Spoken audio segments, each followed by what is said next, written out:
आज चाहिँ हामीले साथीहरू के टपिकमा कुरा गर्दैछौँ भनेदेखि होइन अन्डा, माछा मासु, हरियो सागपातहरू, हरियो तरकारीहरू कतिको खानुहुन्छ खानु हुँदैन भन्ने म तपाईँहरूलाई चाहिँ म आज यसको बारेमा कुरा गर्छु है त। अब धेरै मान्छेहरूको मिथ के छ भने अन्डा खानुहुन्न। अन्डाको चाहिँ सेतो भाग चाहिँ प्रोटिन हो र भित्रको रातो चाहिँ रानी चाहिँ यो चाहिँ खानुहुन्न भन्छन् मान्छेहरूले होइन। तर मेन भनेको प्रोटिन भनेको अन्डाको भित्रको रातोमा नि धेरै नै प्रोटिन हुन्छ। त्यसमा चाहिँ हाम्रो गुड कोलेस्ट्रोल पनि हुन्छ होइन, प्रोटिन पनि हुन्छ। हाम्रो चाहिँ के भनेको छ भने अन्डा धेरै खानुहुन्न मोटो हुन्छ भनेर, त गलत कुरा हो। अन्डा दिनमा 2-3टा खाएको राम्रो। कस्तो राम्रो भने तपाईँ कतिको हेल्दी हुनुहुन्छ, हेल्दी भनेको त तपाईँ कति एक्टिभ हुनुहुन्छ, तपाईँको एक्टिभिटीले चाहिँ कति खाने के नखाने भन्दा तपाईँको बडी हेरेर हुन्छ। तपाईँ धेरै मोटो हुनुहुन्छ होइन, अलरेडी तपाईँले अन्डा चाहिँ अलिक कम्ती खाएको राम्रो, एउटा मात्र खाएको राम्रो, तर एक्सर्साइज धेरै गर्नु पऱ्यो होइन। तपाईँ धेरै एक्सर्साइज गर्नुहुन्छ, हिँडडुल गर्नुहुन्छ होइन, धेरै काम गर्नुहुन्छ भने 2-3टा अन्डा खाएको राम्रो दिनमा होइन।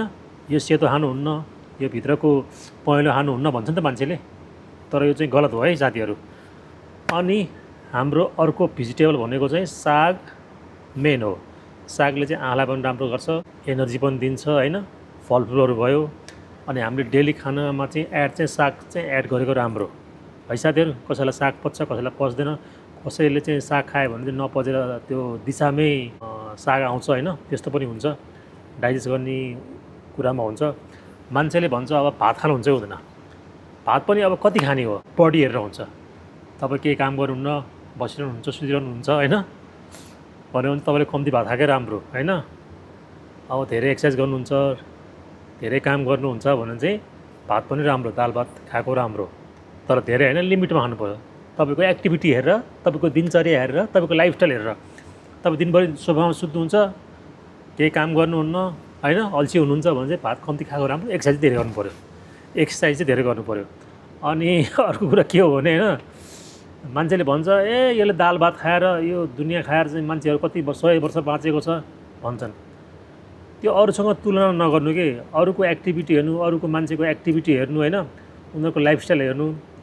ऊ बेलामा अब दाल भात खाएको मान्छे पनि धेरै बाँच्छन्, रक्सी खाएर धेरै बाँच्यो भन्छ मान्छेहरू। त्यस्तो होइन नि त। दाल भात धेरै खानुहुन्न, कोही भन्छन् दाल भात टन्न खानुपर्छ। दाल भात खाएको मान्छे पनि त 100 वर्ष बाँचेको छ, जहाँ रक्सी खाएको मान्छे 100 वर्ष बाँचेको छ। अरे त्यो बेलाको जमानाको अर्ग्यानिक चिजहरू अहिले कहाँ पाइन्छ? माछा मासु भयो होइन, गाउँघरको खोलाको नजिकै माछा मारेर ल्याएर खायो, त्यसमा दामी प्रोटिन हुन्छ होइन, कोलेस्ट्रोल हुँदैन त्यसमा। कुखुराहरू भयो, आफूले पालेको कुखुराहरू भयो होइन, धानहरू भयो, के अरे गहुँहरू खाइन्छ, मकैहरू खाइन्छ। त्यतिखेरको अब घिउहरू पनि राम्रो हुन्छ, अर्ग्यानिक हुन्छ। त्यतिखेरको खानालाई अहिलेको खानासँग कम्पेयर नगर्नु। त्यतिखेरको मान्छेहरूकोसँग सबै प्रोटिनहरू सबै मिल्छ, कामधाम हुन्छ, गाउँघरमा खेतबारीमा काम गरेको बानी हुन्छ होइन, उनीहरू धेरै बाँच्छन् मान्छेहरू। अहिले हाम्रो लाइफस्टाइल कस्तो चेन्ज भइसक्यो। अहिले चाहिँ हामी चाहिँ धेरै खान्छौँ pizza. Oh I love pizza, momo, I love momo खानु पऱ्यो, 1 प्लेट 2 प्लेट पिज्जा खानु पऱ्यो भन्ने चाहिँ हामीलाई हुन्छ मिठो। तर के गर्नु, जिब्रोलाई चाहिँ मिठो चाहिन्छ है फेरि। तर कन्ट्रोल गर्नु पऱ्यो, कन्ट्रोल साथीहरू होइन, अरूलाई कम्पेयर गरेर भएन। जङ्क फुडहरूलाई चाहिँ साइड लाइनुपर्छ साथीहरू। अब मान्छेहरूको चाहिँ के छ भने यो त सुतुवा हो, त्यो कति सुत्छ भन। सुत्नु भनेको त राम्रो हो, जति सुत्यो उति राम्रो हुन्छ बडीहरूलाई चाहिँ है साथीहरू। तपाईँहरू ढिला सुत्नुभयो राति भन्यो भने दिउँसो चाहिँ 1 घन्टा 1.5 घन्टा सुतेको चाहिँ राम्रै हुन्छ है। सुताइमा चाहिँ एकदम नहोस्। अहिलेको चाहिँ साइन्सले के भन्छ भने जति सुत्यो तपाईँको दिमाग त्यत्तिकै रिकभरी हुन्छ साथीहरू। तपाईँको माइन्ड फ्रेस हुन्छ, तपाईँलाई सोच्ने शक्ति धेरै हुन्छ। जो कम सुत्छ त्यसलाई रोग पनि लाग्छ। पहिलाको जमानामा भन्थ्यो मान्छेहरूले, के भन्थ्यो भनेदेखि धेरै नसुत, मोटौलास, कति सुत्छस् भन्छ नि, त्यो अहिलेको जमानामा छैन। अहिलेको जमानामा चाहिँ सुत्नै पर्छ 9-10 घन्टा, 8-9 घन्टा। मान्छेले अब चाहिँ अलार्म राखेर सुत्ने बानी हुन्छ मान्छेको। किन अलार्म राख्ने? तपाईँलाई कसले बाँधेको छ? किन अलार्म गर्नु पऱ्यो? सुत्नुहोस् मजाले, घडीको अलार्ममा उठ्ने होइन के। तपाईँलाई जतिखेर निन्द्रा खुल्छ त्यतिखेर उठ्ने हो। के तपाईँ जानवर हो? अलार्म लाग्ने बित्तिकै उठिहाल्नुपर्छ? तपाईँको जतिखेर निन्द्रा पुग्छ त्यतिखेर उठ्नु, यो सबै बकवास हो। अलार्म लाउने, यो लाउने, घडीमा अलार्म लाउने, मोबाइलमा अलार्म लाउने, ट्याक्क कति बजेको हुन्छ बिहान टक्क उठ्ने होइन। तपाईँको जतिखेर निन्द्रा खुल्छ त्यही हिसाबले गर्नु के। निद्रा भनेको त्यस्तो इम्पोर्टेन्ट हो। आफ्नो निन्द्रा माया मारी गरेर उठेछ त्यस्तो होइन।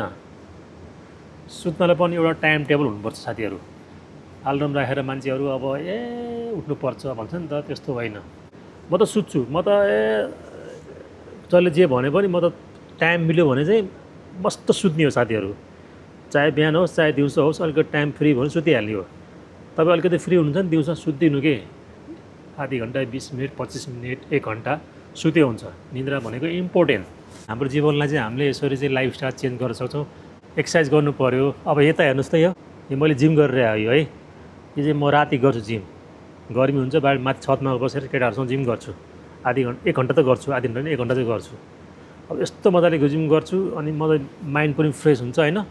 टक्क हल्का खाना खायो, सुत्यो, बिहान फेरि उठ्यो आफ्नो मर्जीमा होइन। आफ्नो मर्जी भन्ने मतलब तपाईँ फेरि अब राति सुत्दाखेरि मोबाइल चलाउने बानी चाहिँ एकदम नराम्रो। 10 बजीसम्म मोबाइल चलाउने, 11 बजीसम्म मोबाइल, कोही त 12 बजीसम्म मोबाइल चलाउँछ। अनि बिहान छिटो कसरी उठिन्छ? उठिँदैन नि त। त्यही भएर टाइममा सुत्नु, टाइममा उठ्ने, छिटो सुत्ने छिटो उठ्ने भनेर अझै त राम्रो बेस्ट हो। अब नजिक राखेर मोबाइल हेर्नुहुन्छ, यसरी मोबाइल राखेर हेर्नुहुन्छ, तपाईँको आँखालाई चाहिँ एकदमै गरिरहेको हुन्छ कि। मोबाइलको त्यो ब्लू लाइट आउँछ नि त आँखामा, मोबाइलबाट ब्लू लाइट आउँछ, तपाईँको आँखाको नानीमा हान्छ, तपाईँको आँखालाई सुक्खा बनाउँछ। तपाईँको यो भित्रको चिप्लो पनि हुन्छ नि आँखाको, त्यसलाई चाहिँ तपाईँको मोबाइलको ब्लू लाइटले चाहिँ सुक्खा बनाइदिन्छ, ड्राई गराइदिन्छ, आँखा चिलाउनु, निन्द्रा लाग्दैन। जति मोबाइल चलायो निन्द्रा उति कम लाग्छ। यो कुरा चाहिँ माइन्डमा राख्नु होला। कुरा बुझ्नु भयो नि? नबुझे के भन्नु होला, कमेन्ट गर्नु होला, कहाँबाट हेर्नु हुन्छ है साथीहरू। ल, यति नै आजको भिडियो। जय नेपाल।